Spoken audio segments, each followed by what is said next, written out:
Back in the late 80s, 90s, and into the early 2000s, arcades were the go-to spot for teens looking to blow their hard-earned allowances on claw machines and video games. Titles like Pac-Man, Donkey Kong, and Space Invaders were synonymous with the bell ringing at 3 p.m. and heading off with your friends and a pocket full of quarters. But for hardcore competitors, there was one genre that was more attractive than anything else the arcade had to offer: fighting games. A test of skill, an escape from the real world, a way to beat up your friends without getting in trouble. Fighting games were the pinnacle of competition and a way to show off to your peers. When you laid your quarter on the cabinet and saw the person standing next to you doing this, you could tell that you were about to play against someone who knew exactly what they were doing, and that if you wanted to stay on the machine, you'd better bring your A game. But how did this iconic move become so popular? Why does it separate green thumb noobs from grizzled veterans? Why is it referenced in hip-hop and splattered on t-shirts? And how did fighting games go from this to this? Today, we're going to look at the history and importance of one of the most iconic moves in video game history. This is the Hadoken. Hey, before we start today's video, if you like the content we make and want to see more videos like the history of the Hadoken, make sure you're subscribed to stay up to date with all our content. The first fighting games were designed to be more or less realistic.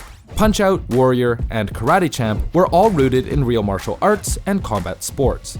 But not all games were willing to remain tied to close quarters combat, and some began experimenting with special moves and projectiles.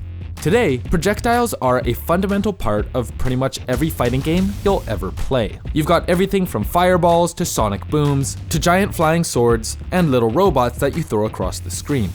The first game to popularize projectiles was Konami's ER Kung Fu, released in 1984. Characters like Star and Fan would throw weapons bearing their namesake at the player-controlled character, Oolong, and the game was instantly a huge success, becoming one of the most popular titles in Japan, the US, and Europe.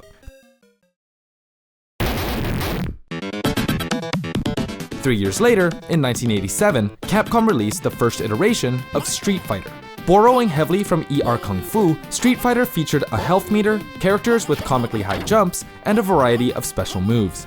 However, unlike ER Kung Fu, special moves in Street Fighter were activated by doing what is called a command input. Basically, rather than just pressing a button which corresponds to a certain move, players had to manually perform a series of inputs, which, if done correctly, would produce the desired special move. For example, if you were to hold the joystick down, move it in a quarter circle towards your opponent, and then press one of 3 punch buttons, your character would produce a fireball from their outstretched hands. This was a Hadoken. So what exactly is a Hadoken, and why are martial artists shooting them at each other in a street fight? Well, the Hadoken was the invention of Capcom game designer Takahashi Nishiyama. Like many of us, he was a big anime fan, and one of his favorites was the 1970s anime Space Battleship Yamato. In the show, the main battleship featured a weapon called the Wave Motion Gun, which, after a short charging time, would produce a beam of destructive tachyon energy at any unwitting enemy. The Japanese name for the Wave Motion Gun was Hadoho. Thus, the Hadoken, or Wave Motion Fist, is the channeling of a fighter's willpower through their palms and out of their outstretched hands. Though it looks like a fireball in the game, a Hadoken is only warm to the touch and hits with the force of a strong punch or kick. So it's not really a fireball like it's come to be known today. Japan. The two characters in the first Street Fighter game, Ken and Ryu, were identical in every way, and could thus both use the Hadoken. Unfortunately, Street Fighter 1 was a bit of a technical mess. Special moves were notoriously difficult due to a lack of frame buffer, certain attacks, like the Hadoken, were incredibly overpowered, and having two identical characters meant that the game got pretty repetitive pretty quickly. For those reasons, Street Fighter 1 today is more or less just a novelty. It's cool to see how far we've come, but it's not that fun when you actually go back and play it. However, in 1991, the groundwork laid by Capcom's first foray into the fighting game genre would be built upon in earnest, with the release of Street Fighter 2.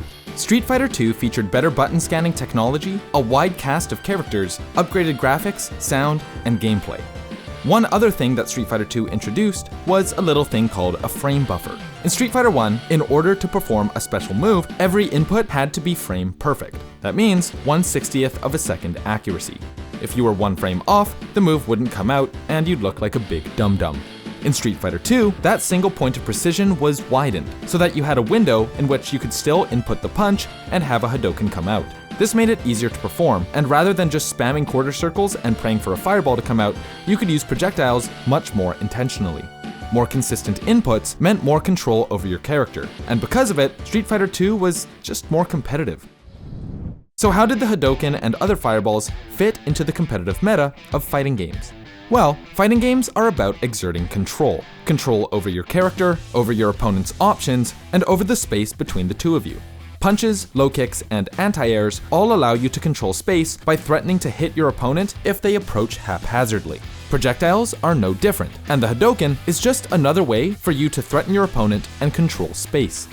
The move travels in front of you in a straight line and allows you to reposition and set up your next move based on your opponent's response. If they simply block, you can push in and close the gap. If they counter with a projectile of their own, you can fire another Hadoken to keep them cornered. If they try to jump over you to punish, you can counter with an anti-air. They're a great offensive tool that forces your opponent to react one way or another. On the other hand, projectiles can also be dangerous for the user. They typically have a long startup and end lag, meaning that if you're not spaced correctly when you try and use it, you can be easily punished. If your opponent reads that you're going to throw out a projectile and jumps preemptively, you'll just have to watch as you eat a full combo. Projectiles have been a fundamental part of pretty much every major fighting game for the last 30 years, and maybe most of it is thanks to Street Fighter. But the popularity of the Hadoken goes far beyond just competitive gamers and sweaty arcade machines. There's a reason that when I say the word Hadoken, your brain immediately hears this. Hadouken! Street Fighter II was a generational game. It's the third most popular arcade cabinet ever made, selling over 200,000 units between its initial release and the release of Champions Edition. It's the fifth most popular SNES game of all time, selling over 6 million copies since its first port in 1992, and the 4 games above it include 3 Mario titles and Donkey Kong Country, which is pretty good company to be in. For FGC veterans, Street Fighter II Turbo is regarded as one of the greatest fighting games ever made, and it's still played regularly online and at tournaments to this day. When it first came out, Street Fighter was kind of shrouded in mystery. In the pre-internet era, rumors about glitches and Easter eggs were a dime a dozen. Stories of Sonic and Tails being unlockable in Smash Melee, or Mew being under the pickup truck in Pokemon Red and Blue were common conversation pieces on and around the schoolyard, and Street Fighter II was no exception. One of the most popular myths that still holds up today is that of the Red Hadoken. When inputting Hadoken as Ken or Ryu, randomly, like once in every 500 tries, a red Hadoken would come out instead of a blue one. Kids argued endlessly about what it meant. Maybe it does extra damage. I heard it can kill you in one hit. My brother says you have to do 2 regular Hadokens, then put another quarter into the machine and press start at the exact same time. Then your next Hadoken will be red and unblockable. But not everyone bought into such wily conjecture. More rational minds were of the opinion that it was merely a glitch, that every so often, the game would read the wrong color palette and the Hadoken would come out red by accident. But the reality is that the red Hadoken, while rare, was actually programmed into the game intentionally. The myths and urban legends surrounding it eventually resulted in the red fireball being added in Super Street Fighter II, as well as later iterations of Street Fighter, and it was called the Shakunetsu Hadoken, which would burn opponents upon contact. As new Street Fighter games continued to come out, so too did new versions of the Hadoken. The more powerful Go Hadoken, Akuma's aerial Zanku Hadoken, Oni's electric Gorai Hadoken, Sakura's supercharged Shinku Hadoken, and the murderous fireball imbued with the Satsui no Hado, Ryu's Metsu Hadoken, are just a few of the iterations that have been put in the game over the years. The Hadoken was a step forward in game design. It fundamentally changed the dynamics of the fighting game genre. Just about every fighting game after Street Fighter II incorporated a projectile similar to that of the Hadoken. Fireballs, as they came to be known, can be seen in King of Fighters, Mortal Kombat, Fatal Fury, Darkstalkers, and today, even Kirby can throw Hadokens with the best of them. Projectiles have become so ingrained in fighting games that it's hard to imagine the genre without them. It's hard to imagine video games outside of Street Fighter without the Hadoken. It's referenced in tons of different games, like Fallout, COD Zombies, and even Team Fortress 2. Pro wrestler Kenny Omega uses the Hadoken as one of his signature moves, as does Xavier Woods. A dance punk band from Leeds goes by the name of Hadoken. Peter Griffin uses it to kick some ass. There are beers named after it, hip-hop artists who reference it, and countless shoutouts throughout the last 30 plus years. I mean, remember Hadokening, people? The Hadoken is a staple of gaming and pop culture. It's influenced the games you play and the music you listen to. Whether you believe projectiles have a place in fighting games or not, there's no denying that the Hadoken is one of the most iconic and important moves to ever grace the world of video games. Thanks for watching. What are your thoughts on the Hadoken? Are projectiles a good thing for fighting games? Or have we gone over the top and forgotten the fundamentals like footsies? Let us know your thoughts in the comments below. This video is made possible thanks to our wonderful patrons. Massive thank you to everyone on this list, and shout out to Jason B, Brendan QB, Foxy Mauve, Pachanas, Pin, Sierra Shampoo, Spartacus, and Yashichi for being platinum supporters. And an extra special shout out to Steven, Noodles, Marco, and Flight for being diamond supporters. We appreciate all the support. If you want to talk to us, check out our Discord. If you want to support our channel and get info on unreleased videos, check out our Patreon. If you want to help us out in a different way, leaving a like, subscribing, and hitting the bell to stay up to date is also appreciated. My name is Jonah, thanks for watching.